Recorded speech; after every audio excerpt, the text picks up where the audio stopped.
Heal on Purpose podcast. My name is Carolyn Ozuna. I'm going to be your host. And today's guest I have for you is someone who works on celebrities around the world, who has been changing lives for what is it now, John? 20 years? 25 30 years? years. 30 years this man has been doing this. I met him in 2016, drastically and radically changed my life, my business 10x, my relationships 10x, everything in my reality when I met John completely changed.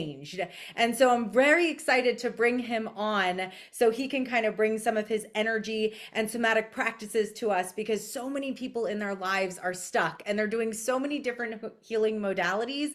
And when I met John, this healing modality amplified everything.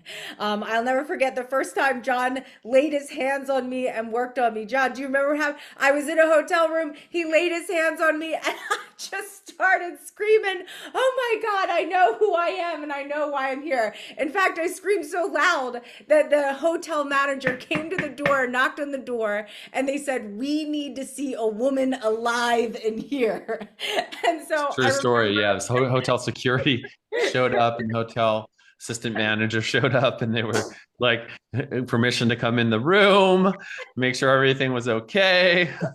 But this was Carolyn releasing decades of trauma stored It in really her was. body. So it was very it was a big liberation, but it came out in the form of a lot of sound and a lot of wailing and a lot of screaming, and it was grief and anger and Grief, the whole anger, but gamut. also the knowingness, like that Yeah, knowingness of like, oh, I know why I'm here and I yeah, know who I am. And so that it was like someone, yes, it was like going from dead to alive, yeah. And the or difference lost to between awaken. right, it's that, and the difference between when you are connected to that knowing and you are expanded and you are releasing. You're having the experience, but you're not in the sort of deep kind of pit valley in the suffering of it. You're in the liberation because that part of you has awakened to the fact that, wow, I'm remembering who I am. And then there's this discharge of like what is no longer needing to be held in the internal kind of space. So I loved it so much. And you know what I remember from that? And obviously we've already gotten started. The energy work has already started. And just being in John's space, just even listening to this, whether you're listening to it live or on the recording, I think is going to be 100, I know is going to be 100% life changing. But John, when I got back, it was interesting. I remember back in 2016, I was going through a divorce, like, living in the sister's basement, like lots of things were not in alignment. And after I had that session, I remember I had a conversation with you and I said, "Hey, I feel like I went to these heights of this frequency, this vibration, and my outer reality isn't matching what was within." And so I want you, if I could ask you that question, how can we speak to that when we're doing energy practices, when we're working on changing the outside and we feel like we're leveling up on the inside? How do we kind of bridge that gap from where we are to where we want to be? mhm. I mean, there's so many different sort of ways to answer and look at it, but I'll take one approach, and that's when the awareness, the self awareness, the energetic awareness, the awareness of a dynamic or a pattern in your life, whether that's within you or in an interpersonal dynamic or a work um, dynamic, somewhere where you actually become aware that, hey, there's a pattern going on. I've been doing something that I wasn't aware I was doing, or I was aware that I was doing, but I wasn't dealing with and I wasn't leaning into and really taking action on. I Mm. wasn't changing, but I was aware. Um, then either you get more resourced and connected, and there's this ability to then somehow recognize that this isn't me. I'm so much more, and I can actually make that change. Or there's an awareness if you weren't aware, and this is where a lot of the challenges come. People are suffering for various reasons and stuck for various reasons. So one of the big reasons is they're not aware. They're not aware. Oh, It's the things that you're not aware of that are really running your life. That when you bring presence and like when you when presence is brought there, attention is brought there, and there's a waking up to, oh wow, this is something that's going on that I wasn't even aware of. There can be a revelation, there can be a Mm. deep grief, there can be an excitement. It depends on where you're at and how deeply embedded you are in that pattern and how lost that part of you has been. But there's like a reconnecting and a recollecting that part of yourself, and that's that's a big part of closing the gap. Is like, first we have to connect to what we weren't connecting to, what we weren't aware of, or we have to connect to what we were aware of and we weren't dealing with. So wait, And hold on. then Let me ask you this. So are you talking about unconscious patterns? So let's just say mhm, my finances changed so greatly mhm, after I started working with you. I mhm, remember, and it all started from such a giving thing, our yeah, connection with Justin Legere, and yes, how I was hula hooping, wanting to save a kid from sex trafficking, and then my gift after Justin yeah. gave So me hey, that so it's just, fourth if you dog. haven't, they may have probably heard this story, but anyone who's listening who didn't, Carolyn was in the lobby of one of the hotels in Las Vegas where Tony Robbins was doing a business mastery event, and Carolyn was had made this commitment that she was going to hula hoop until she raised like $10,000, I think it was, Yeah. and you weren't going to stop until Oh, people had come up and contributed 10 grand, and so you were starting to get very fatigued.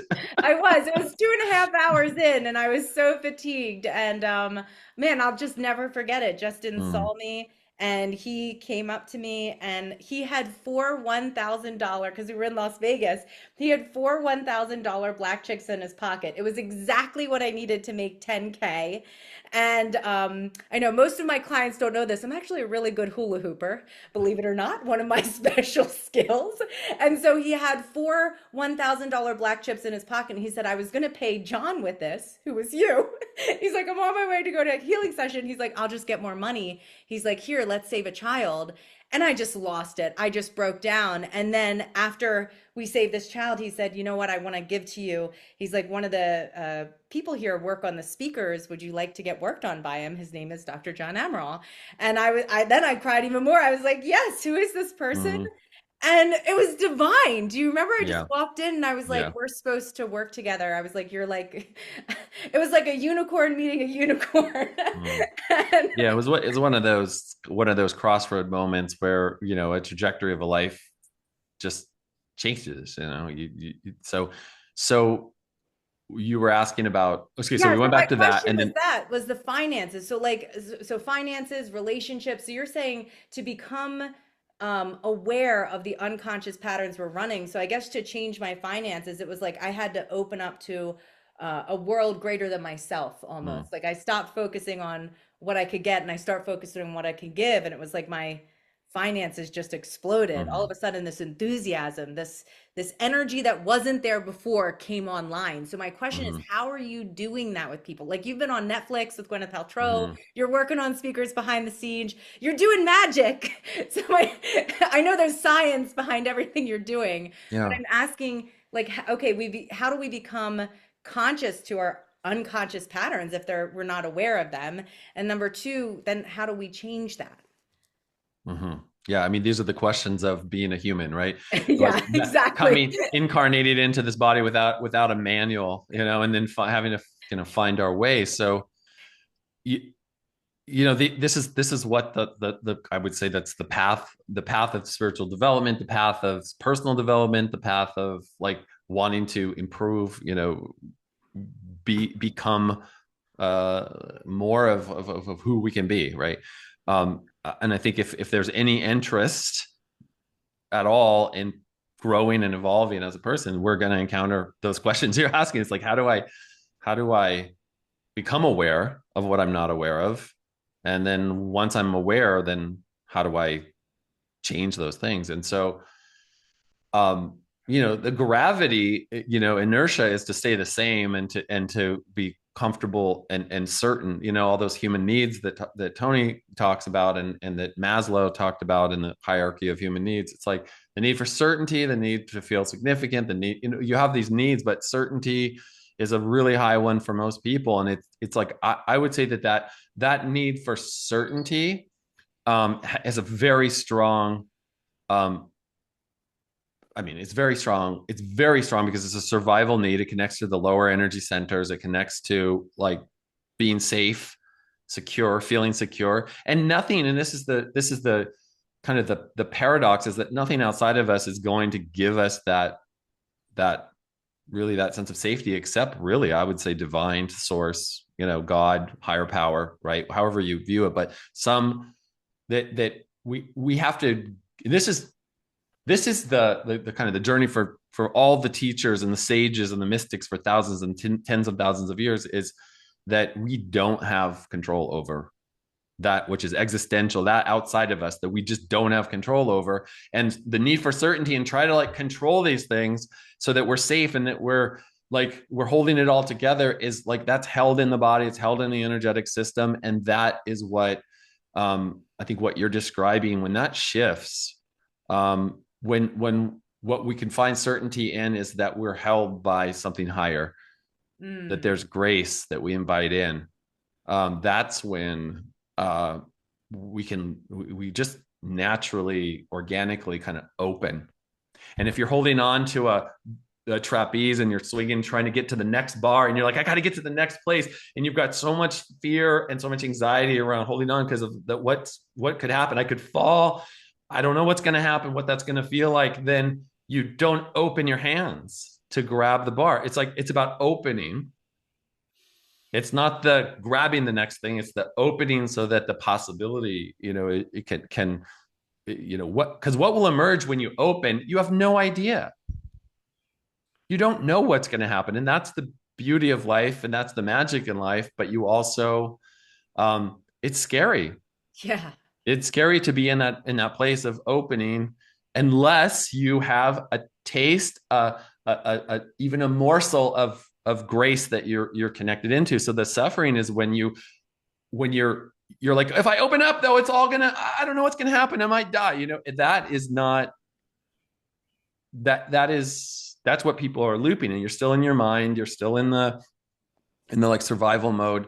And it's so what helps people to get to the back to the question is what helps us bring awareness is like is practice, and is practice in multiple areas. So practice in listening to your body, tuning into your body, getting body work, getting energetic work, getting help and assistance from others that can point things out, help us bring attention to areas, recognize what we might not be aware of through referencing something new.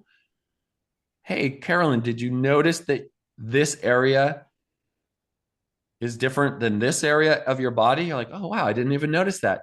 Now notice how that connects to this area. Oh my God. Oh, that connects into my jaw. And my jaw is holding so much tension. I didn't realize it. And so that's one, the somatic. That has to be we have the vessel or the vehicle of the body because it's our touch screen to the universe. It's like I've got Oh, my I cell love phone. that. I go like that, Yeah. and I get my apps, and then I can start. Is the information I'm connecting into just inside the body? No, it's in the cloud. It's right. Wow. The consciousness and the energy and everything that we're looking for isn't just it's through the body. This is the interface, but it's to the universe. And there's Yeah. infinite within us. Truly, it doesn't stop. You don't go deep into the body and end up ending somewhere. You open to infinite space within. In all the mystical traditions and all the sages and from Jesus to Ramana Maharshi to Buddha to all of these different, like highly evolved conscious beings, they say the kingdom is within. The access to the lotus within, the crystal palace within your brain, and the space, the tiny space within your heart that is as large as the entire universe, right? That's where we have to learn to access through the body. So that's one, somatic and interoceptive, which means like the ability to feel and sense and experience your body and through your body. That's one level. So that's why I want to hear the rest of the levels. I just have one quick question. So just in my perception, I have a question, which is most people then are kind of disassociated, disconnected from their bodies, and thus Mhm. disconnected from the changes that they need to make because there's Yeah, some kind of, because go ahead. yes, disconnect from the body will disconnect you because there's information you're not, it's data, information, feedback that you're not Yeah, getting, yeah. that your body is, Bessel van der Kolk, who wrote The Body Keeps the Score. I've, had the opportunity to work with him and his wife and teach at their trauma research foundation in Boston and like present there and stuff. And it's like, he was one of the first medical doctors and psychiatrists, Harvard psychiatrists, to talk about the body keeping the score, Wow. right? The body keeps the score. So it's like, this is going to tell me how this is operating here. The hardwiring, it's going to tell me, am I upgrading it? Am I connecting to it? When was the last time I reset when did I turn it off and turn it back on? Am I resting? Am I slowing down? Am I regulating? All these things have to happen through the biology and through the body. And so that's, that's what I'm talking about there. It's like that your body will tell you if you know how to listen, and you need to have the eyes to see and the ears to hear and the senses to sense what's going on Yeah. in your body. You have to be able to look within, and we do that in different ways depending on how we're wired. But that's it's there. It's going to tell you. It's going to tell you in You're saying that symptoms. most of the answers we're seeking outside for, whether it's in, All of the answers, all I'm of saying, all of the answers, not most of you're the telling answers. us we got the answer in us. The infinite God divine within is that you look at every spiritual book in every tradition, and it's like, it's seek within, it's not seek out there.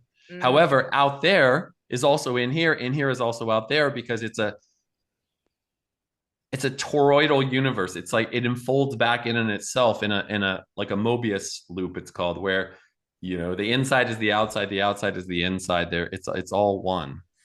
But that seems it's very like conceptual. But when you have the experience that, well, I go deep within my body and I'm expanded into the entire universe, and I go out into the cosmos and I'm deeper within myself, that's an integrated human. That's more rare. There's not a lot of people that are having that experience. And so one of the things we're doing, that's the somatic energy approach, is like, how can we be more connected to the body and the experience of the body and what it has to offer, but not be under the illusion that all the answers are in the physical body. It's like through the body, the interface gives you access to the consciousness and the experience of the vast infinite. mm.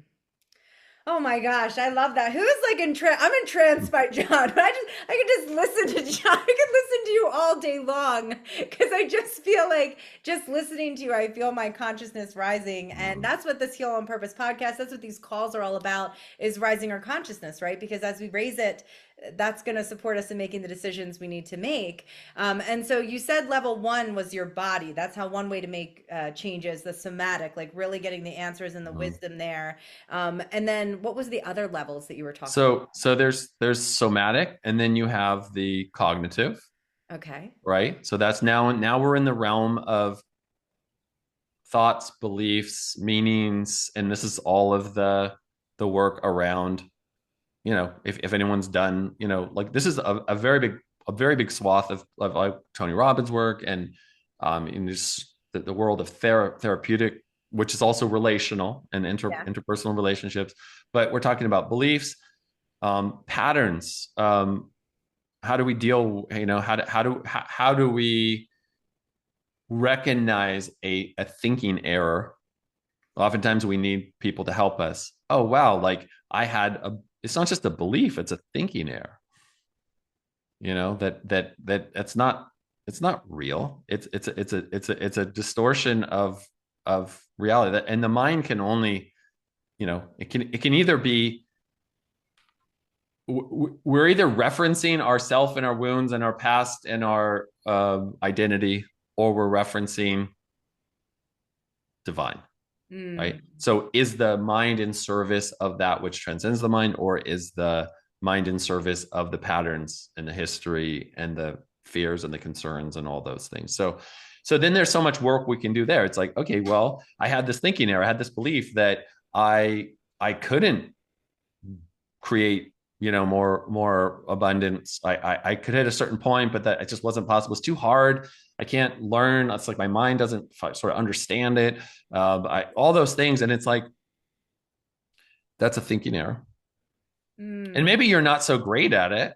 Maybe that's not maybe that's not your strongest area, maybe in this, like, I call it the lower mind, where it's like my lower mind is very challenged. My lower mind has to do with, in the energy um, fields of energy and consciousness, that's a part of the consciousness that is more about like checking the boxes in the spreadsheet, you know. And my mind is like a mind map. It's like all over the bit. And so that's more challenging for me. But now we have like tools like AI, and you're just like, oh, like, and you can ask a question there, you can get support and help. Like, you get assistance in those places that you're challenged. And it's like, I don't know. I think of that when we're talking about the mind and the thinking errors. If you think about even your GPS, your maps on your phone, it doesn't like yell at you when you take the wrong turn. It's just like, take a U-turn, turn here. It just redirects. It doesn't like judge you. It's just like you're trying to get you to where you want to get to. And so if the mind is in service more of the higher part of you, transcendent part of you, then it's just like, oh, okay, well, wow, that's interesting that I was like, that's the way that I was conditioned, or that's how I thought it was. And it's like, I guess it's not. Okay, well, let me open. Like we're talking about, you opening to this remembering of like, wow, I'm not that. I think that's journey. That's the journey of like healing and awakening. You're just kind of stripping away. You're like, oh, I'm not that either. These beliefs, these rules that I had there, they were handed to me. I didn't even make them up myself. I was just in a field of an energy field. You can call it a morphic or morphogenetic field. That's like every culture, every family unit, there's a field that it's like the Wi-Fi for that group, and everybody's on that Wi-Fi, and whatever is being pumped into that field, you're in it. So that's just the reality. And so when you start waking up, unhooking these patterns from your body, energetically becoming more aware, it's easier and easier to get on a different, you know, field. Like it's easier to, yeah, the family system, I'm saying that's like the family system has a broadcast, right? Someone in the group is putting that in the chat. It is. It's like the constellation of your family, the family system. You have that in yourself too, like the different parts of you that are all like in communication based on a field outside of you, and how you learn to be in relationship with those different parts, and how you learn to be in relationship with other people is part of a field. And so something you expand, and then you can connect into a different broadcast. A different field is now available. The field is still there, the same family dynamic field, but you enter into it, and it's just easier because you recognize that it's not reality, and the rules aren't reality, and the beliefs aren't reality anymore, and you're more than those things. And you realize that you're like watching them like a ticker on the bottom of a TV screen. You're like, oh, wow, there's mom saying that again. There's my sister doing that same thing. And there's the thing. And there's me getting triggered and starting to react. And then here's me recognizing, oh, I'm triggered. And here's me taking a breath, regulating myself, maybe expressing, when you say that, it brings up in me, I feel this and this is what I need. And you start to actually like take the solidity of the reality that it seemed like it was in your mind, and it starts to dissolve. And then you realize, wow, there's like really I can make up a whole different reality. So that's the level of the mind. So that's like, you have the somatic awareness, you have the cognitive awareness, and then there's the transcendent. Oh, let's talk about that. That's my favorite. But yes, can I just speak to what you just said? Because I think that's so imperative. Like, you're saying that we create our reality. Is that correct? That Well, we. I'm not. We co-create it. In quantum physics, you have what's called superposition. You have an atom, and the subatomic, at the subatomic, it's all this like, it's oscillating patterns of energy and information. And it stays in this state of reality stays in a state of superposition until it's measured. So it's not that we're creating reality. It's like we're measuring or observing or interacting with the potential, and there's going to be a collapse, or there's going to be some kind of experience based on our conditioning, our wounds, our gifts, our beliefs, all these different factors, that is going to allow us to experience that vantage point of reality. It's not that we're creating it. Oh, I just created this whole thing out. You know, I don't. We're because we're all part of the creation of it. So everybody's observing and measuring all the time, and so we're all in the field of everyone else. So it isn't like us just individually is creating it all. That would be the ultimate narcissism, right? So Okay. it's not that. It's that we're an expression of the universal consciousness that is, we're an emergent property, really, I would say, of the universe as it's expanding and Wow. growing and evolving. And we're a reflection of, and we're reflecting back to the creator. And it's what's called a strange loop. So a strange loop is that the created reflects back and influences the creator, and it cycles on itself, because the more aware we become, the more our infrastructure of reality changes, which then influences and impacts what we observe, which then allows us to experience different things, which then, so it's just this constant evolution unless we get stuck in a particular position. Oh, And I love this. So wait, you're David saying, Hawkins yeah, so keep going. talked about this. David Hawkins, who wrote the book Power versus Force, a very well-known psychiatrist who um, had a spiritual really awakening, and he mapped out human consciousness and gave it number values from shame all the way to enlightenment. Shame, fear, anger, grief, anger, all these different, and then all the way up until neutrality, which is 200 on a scale of 0 to 1,000. That's the first time you stop using force and you start using real power. You're Wow. now contributing rather than taking. And Mm. so I would say that he called them positionalities. That when you are observing or experiencing from a particular energy state, that's David Hawkins, Hawkins is the person. Power versus Force is probably his most well-known book. But he said that their positionalities, I liked his way of um, expressing it, because the positionality is from a quantum perspective. Your measurement is from that position. It's like your peephole to the universe is through this one position, so you can only see that little bit, and you're like, that's the reality you're creating, but you're not really creating it. You're observing and experiencing through a position.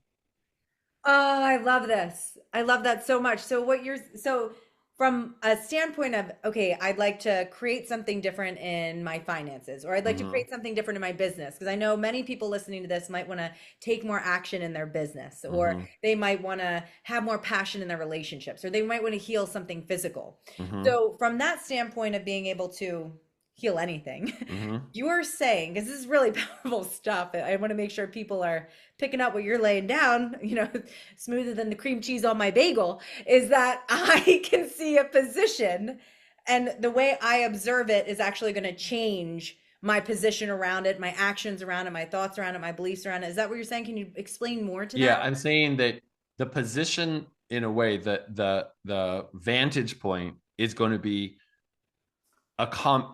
what creates that, in a way, our observation is going to be a number of things. It's going to be limited by our physiology and our brain function at the time, right? You can't be in fight, flight, or freeze mode and be in at the same time in the most abundantly creative you know state. They're Yeah. two different realities. You can conceptually be there, but there are a lot of people that are highly creative that are living with a lot of vigilance and a lot of protection in their bodies, but they're still very creative, but it's not that generative creativity that just emerges and flows out with ease and grace and creates new realities. It's more of like I can be creative within my kind of construct, because the architecture of your body can limit, the position or vantage point, like how you're holding not just their physical posture, but like the tension in your nervous system, the pulling, or this is where chiropractic. A lot of people don't know this, but the developer of chiropractic, D.D. Palmer, Daniel David Palmer, in the late 1800s, he was working with tone and vibration, and he said that there's a innate wisdom of the body and there's a universal wisdom or consciousness that gets just, there's an educated mind comes in and really the conditioning and distorts that connection between the Wow. universal and the innate. And it's like the job of the chiropractor was to get Energy the moving. educated mind sort of out of the way, like, and return the person to their direct connection to the universe. So there's Wow. an element of that that's kind of because I'm a chiropractor by Yeah. training. There was this element of, we used to say early in the days of the in the philosophy of chiropractic, and it's like the power that made the body heals the body, and you just get out of the way. You're just like, Yes. your job is to remove the interference and get out of the way. And there's some of that. I mean, I think when you think about how can I improve my finances? How can I, and like, yes, we know these things conceptually.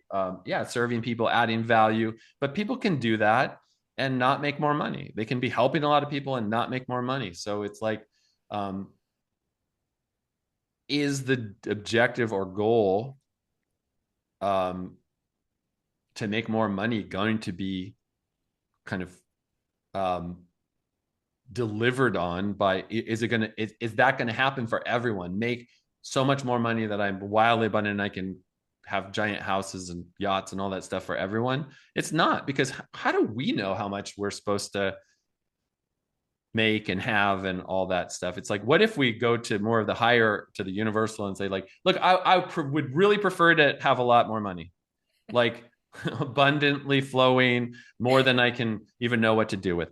That would be amazing. it, if that is for the highest and best for my soul's evolution, for the humanity, and for, all those people that are in proximity to me, and those people that I may never know and may never encounter, but if that's for the highest and best, then I'm open to that, and I'm going to trust that I'll learn. I mean, I prefer that. So I'm going to learn about finances. I'm going to take the steps and actions to do things like save some money and pay myself first, and all the like think and grow rich and all that stuff, right? Napoleon Hill, all the way back to the people that were talking about this, back to the kind of the foundations of tithing and paying yourself and all those things. So all those things, but you could do all that and maybe not have all the things that you kind of would love to have, and we don't have control. We just don't have control of all of the things. You could say, well, that's a cop out, like, if you put your mind to it, you can have anything you want to have. You could create it all. You can get more stuff, and you can be so happy. And, I've worked with people that have the most stuff. You really But have multimillionaires, yeah, billionaires, yachts. Like you've and worked with, everyone's, yeah. yeah, and everyone is on the journey. I had worked with someone who sold half of a company, a big, huge real estate company in New York, and it's hundreds of millions of dollars. And he was in his 70s, and he was like retire. It's time to retire. And he was in absolute shutdown mode in his body because he was in so much fear that he was going to start losing. He wasn't generated anymore. No, he would never run out of money. He could make the stupidest decisions for the rest of his life and he would never run out of money. He's never going to be on the street, but his body was like as if he was going to be homeless. Wow. How does But that it even was, happen though? Like I don't, where's the disconnect there? Can you explain that to us? well, it's the experience that it's going to start going away, Mm. right? It wasn't just from his mind. It was embedded in his consciousness, in his throughout his nervous system, because it was in his life force. So it was in his what I call the passive system, which is like it was held in his fascia, in his spine, in his ligaments, and his discs of his spine. It's like this first chakra, very like I'm not. It was pre-rational, so it's below even the thinking mind. It wasn't a belief. It was just a Wow. feeling or experience that if I'm not generating anymore. So like now things are going to start going away. And Wow. people will think this about their body, about their looks, their skin, their, I mean, we see this in the culture. It's like, look, we all care about how we want to look great. We want to be attractive. We want attention. We want all these things. And it's getting crazy with how much, people will do at in their 20s to get preventative, facelifts. 29 years old and getting a facelift so that you don't, it's like, wow. So that's a lot of fear of what might happen. And that's like, that's so some of those things I've encountered with the people that like have the most. And so it's like, and then the people, there's like a lot of stories about, well, then there's the people that are so happy and they have like nothing. And it's like, yeah, it is true. And there can be people that are living with so much. I mean, they're unattached, truly. I have a friend that was a monk. He's based out of India, and he's a monk, and he doesn't he doesn't have a desire or interest for material goods or possessions, etc. And but that's not a goal or aspiration for me, and probably for most of the people listening to this either, like to kind of just like withdraw from the world. I think we're at a time where I think it's very much more possible to have one part of us very steeped in the immaterial and another in the material, and be a more integrated person. But for that to really be true and not just be like a pseudo spiritual sort of like new age thing of like, I'm just manifesting all this abundance for myself, oh, and I'm doing a little good over here, then there really has to be a more integrated perspective, not just perspective but experience of it. And it means we do have to give up to a higher power, I like love that so much. what we think we're supposed to have or deserve, Yeah.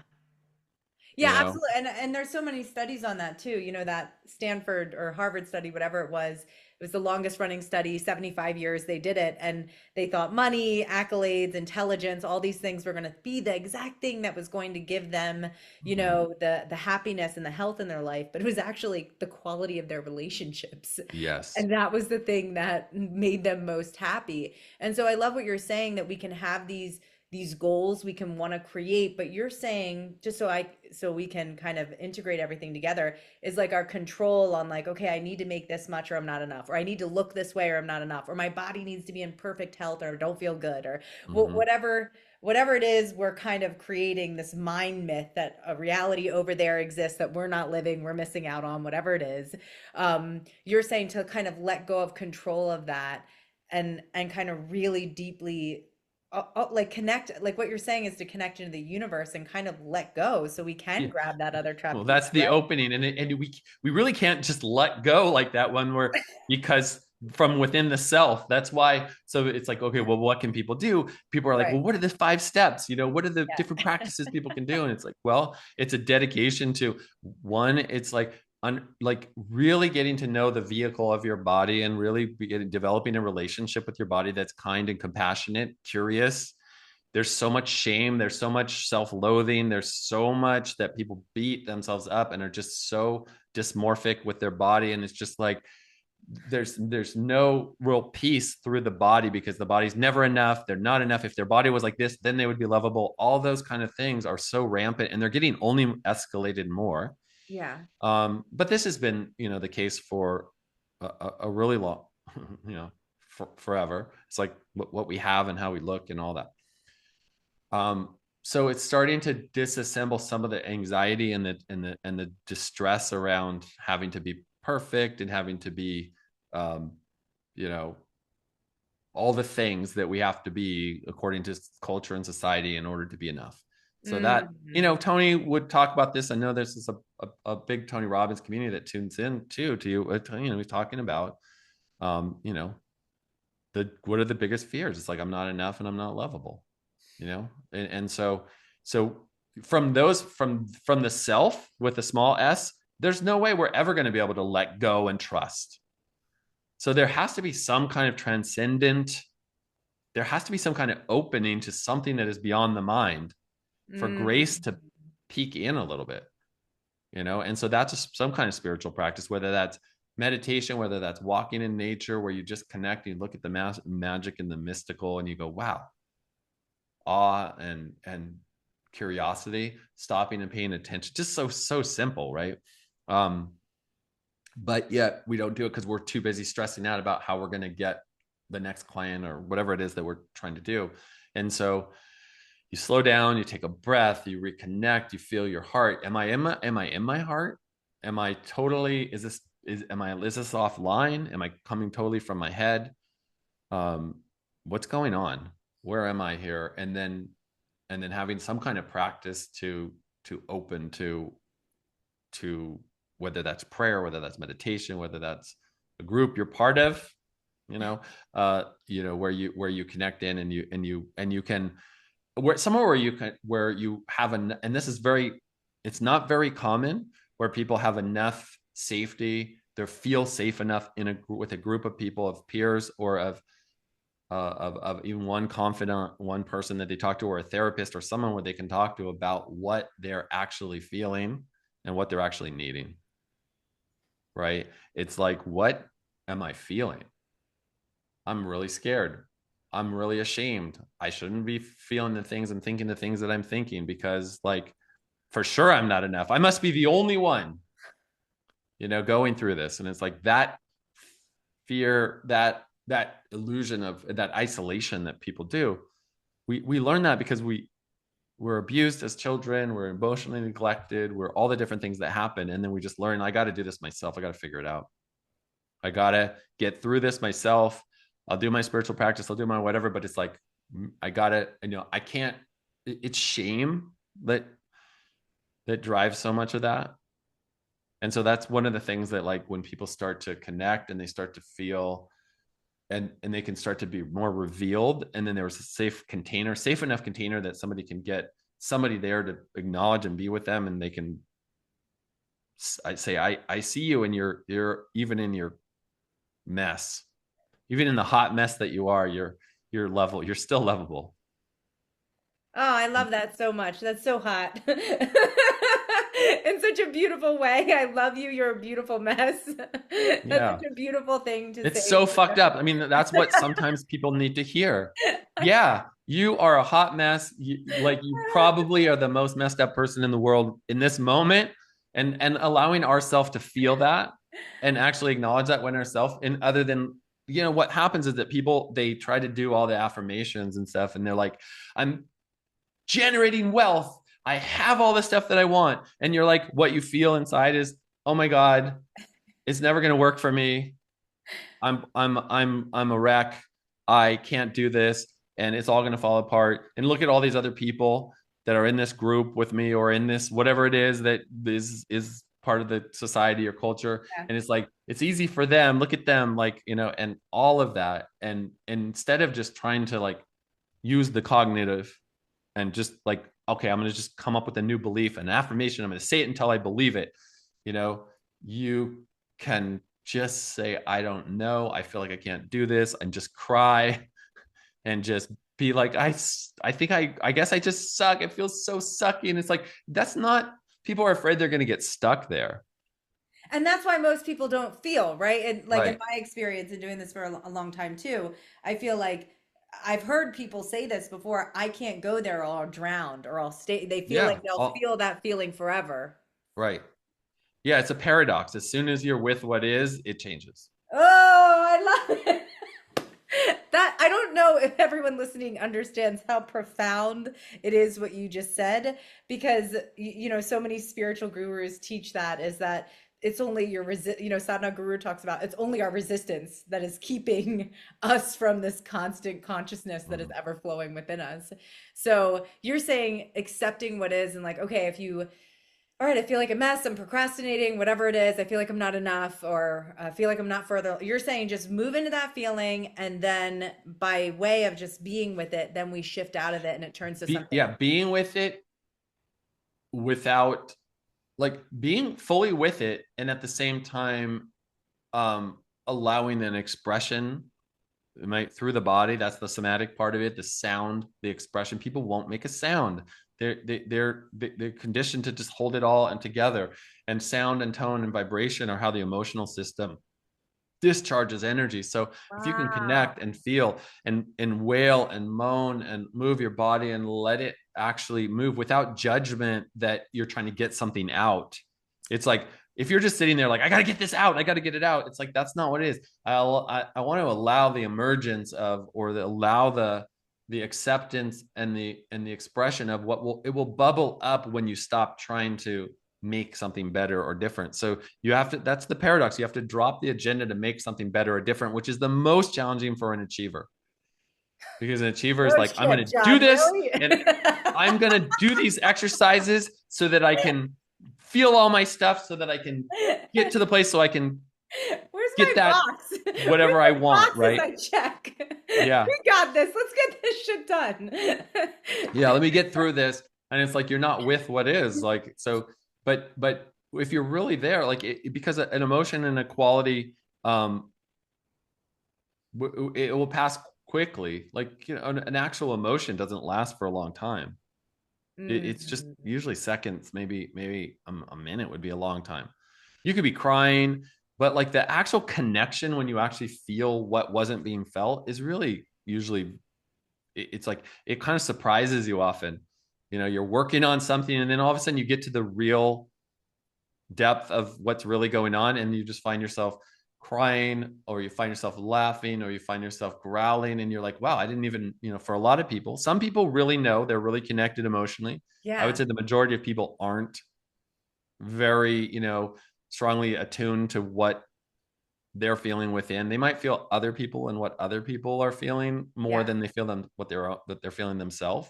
yeah, Typically like caretaking and being like, okay, I can feel everyone else, and then like abandoning oneself, instead of just being able to state a boundary or a need or whatever. Because it's, to state a need, you have to feel what you're feeling first. mm, You have to know what you're feeling. I'm feeling really sad or really scared. What I need is, I need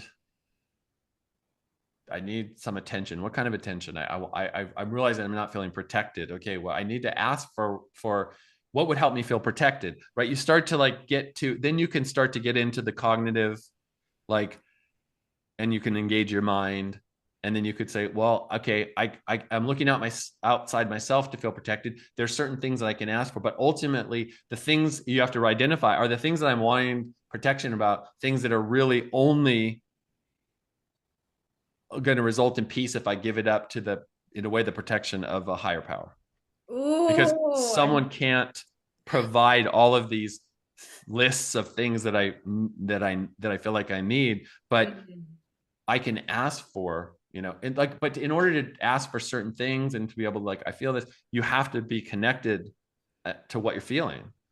So that's, John, I'm going to ask you something, and you've given us so much already. Would you be willing to kind of, even just for a couple minutes, walk us through the somatic practice, or somewhere where we can just start connecting to the wisdom of this body that we've been gifted here for this little while?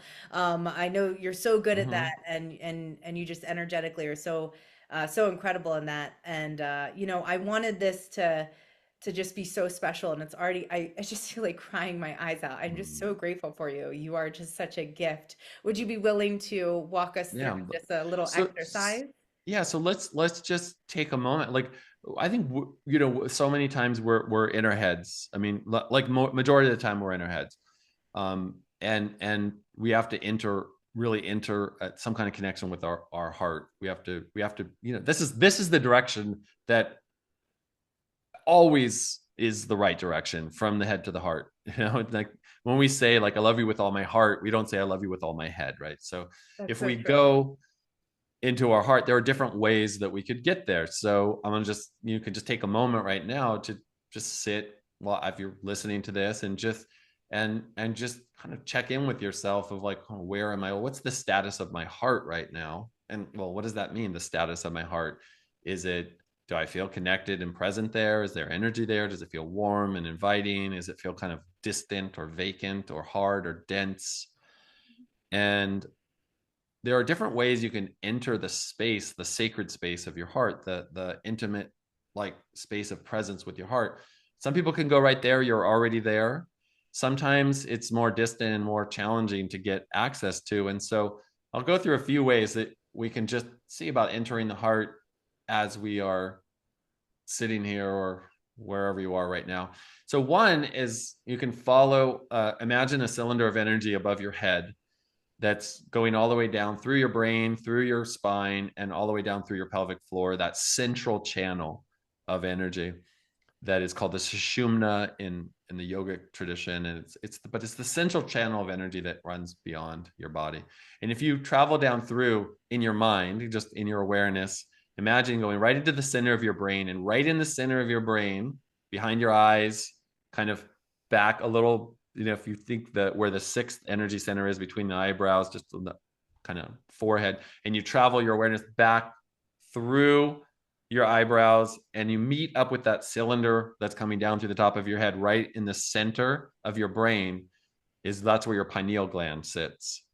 And it's right in the center of the third ventricle, which is called the crystal palace or the cave of Brahma in some of the spiritual traditions.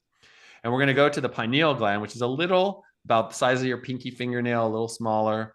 And it's a singular gland, like right in the middle. And you just imagine that you're going to kind of say hello. You can talk to your pineal gland. Hey, pineal gland. And it's like a little antenna, spiritual sort of like beacon in there. How you doing? Okay. Now we're going to move from the pineal gland just right down through the throat.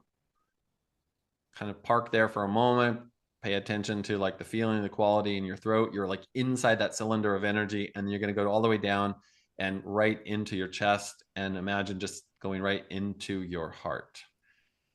And you're going to end up like there's a little space behind the heart that has like a little, almost a little vortex opening. You can usually just slide like right in. You could just enter into the space within your heart from that central channel.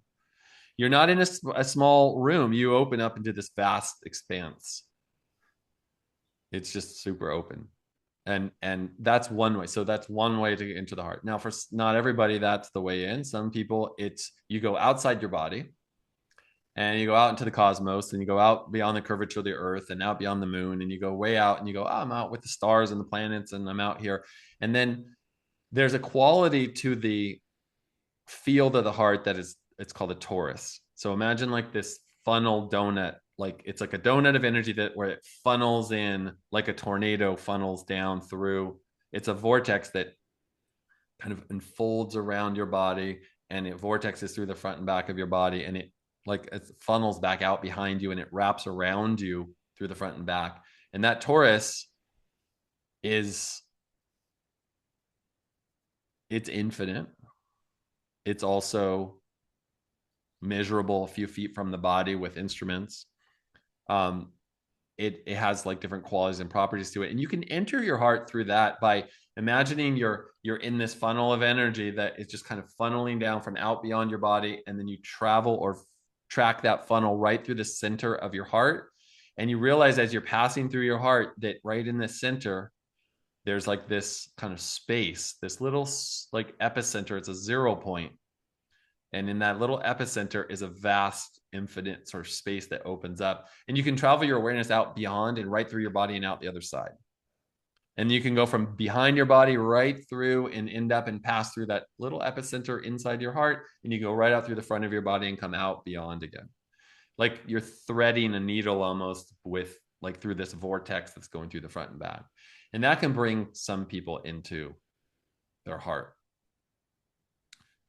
And then another way is you can just go directly in, feel the kind of right in the center of your chest. See or visualize your heart, and then imagine you're disintegrating the physical, and all of a sudden everything becomes like pixels of light and energy. And rather than something solid there like your heart pumping and beating, you realize it's this scintillating vibration of energy that is in the shape like a hologram of the heart, but there's nothing to get inside of because you are just with this vibration and these little pixels, and there's no like inside or outside. It's just all energy. And you can allow that energy to expand in your awareness and get bigger and kind of start to fill your whole body.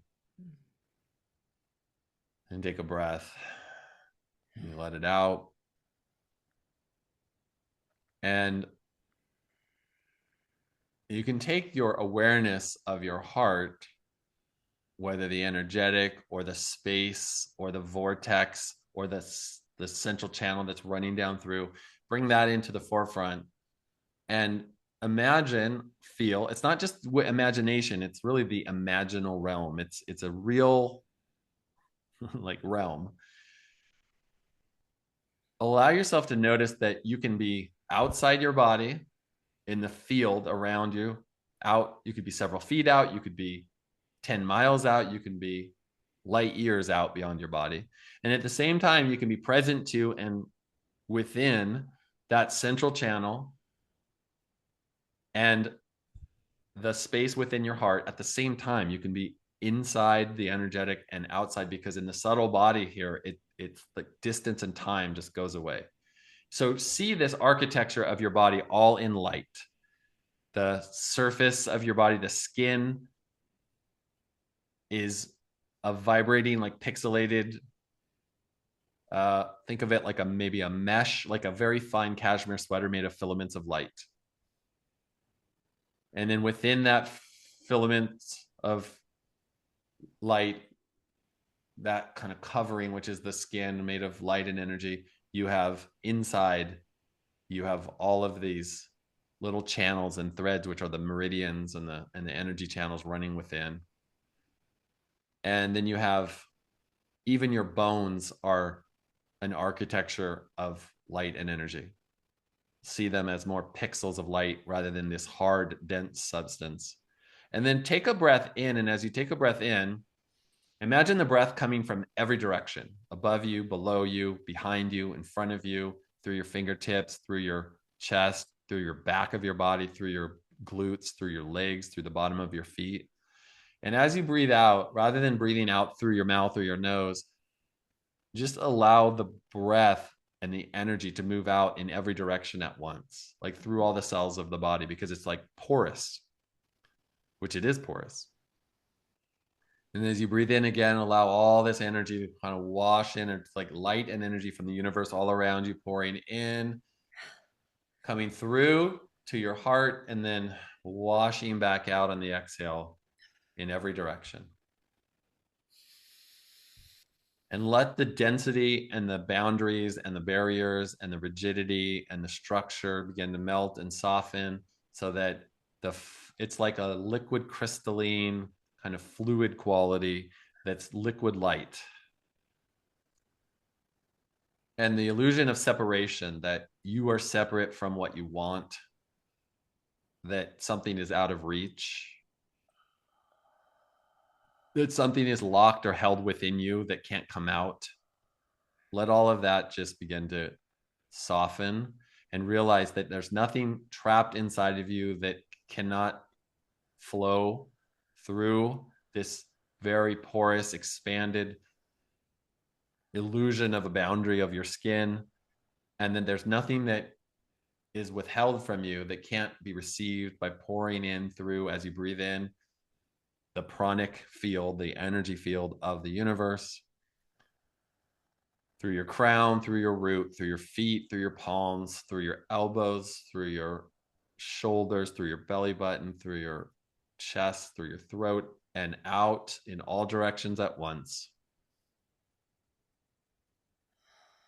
Space within, space beyond, space around, light and energy. And then from this place, this place of more freedom, more connection to the subtle, more connection to the energetic, just ask for grace, ask for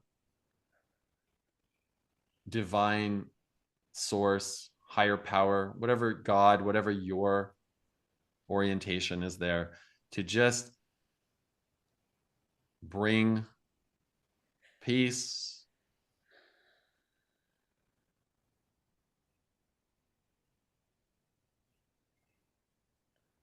abundance, and whatever that looks like, feels like, assistance, support, and just invite any parts of you that are still hanging on, attached, holding on to having it be a certain way, just begin to dissolve, inviting any parts of you that are scared, anxious, overwhelmed, white knuckling, trying to just keep it all together, to just be held. Breathe in, let it go.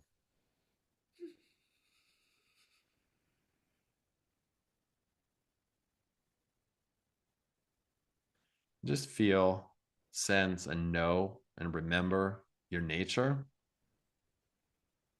beyond this time, space, dimension, lifetime, even.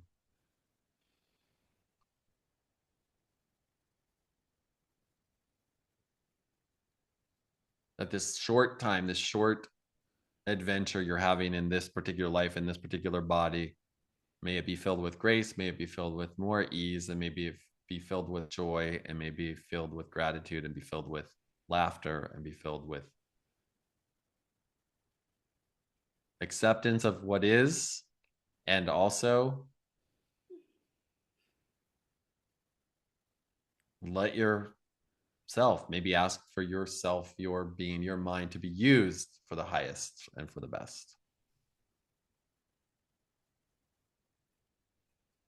So that ultimately it's not about you, but yet totally about you. And one more breath in, let it all out.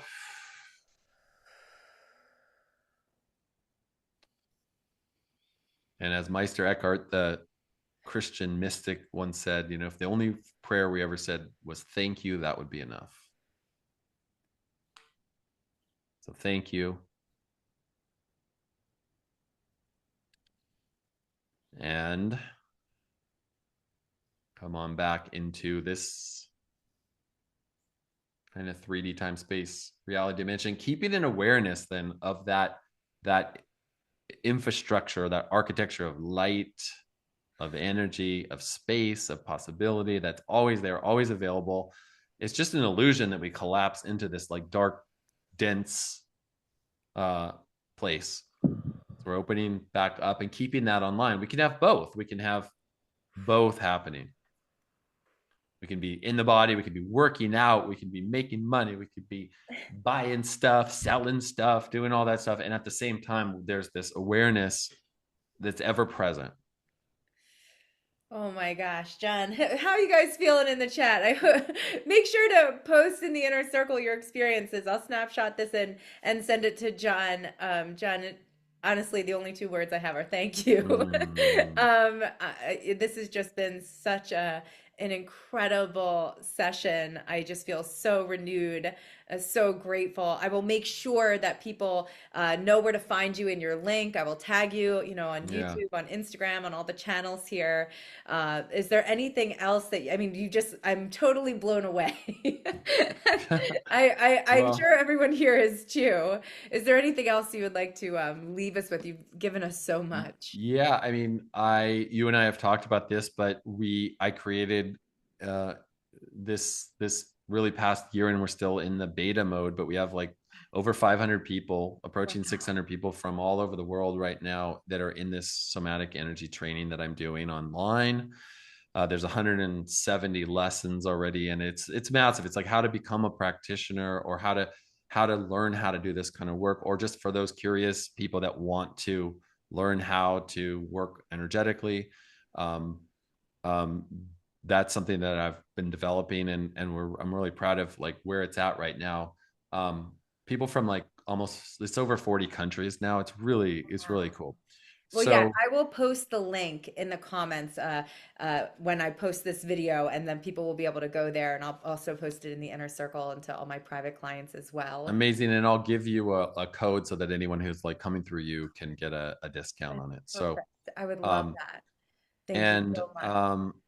yeah, so yeah, someone asked in here if I do events, etc. Yeah, you can go to just johnamerald.com, or somaticenergy.com is the training. johnamerald.com is more of like my sessions and offerings and events and stuff. So thank you, Carolyn, for having me. Thank you, John, for coming on. This was absolutely incredible. I'll make sure to get you this video too. It's been such an incredible session. I know my heart's blown wide open. For those watching, please go to and those inner circle members, please go to the inner circle, post your takeaways or post your takeaways on the comments here. I know I'll be posting mine. And John, thank you so much again. Yeah, well, it's great to be here. We will, yes, we'll connect again for sure. Thank you. Bye. Bye bye.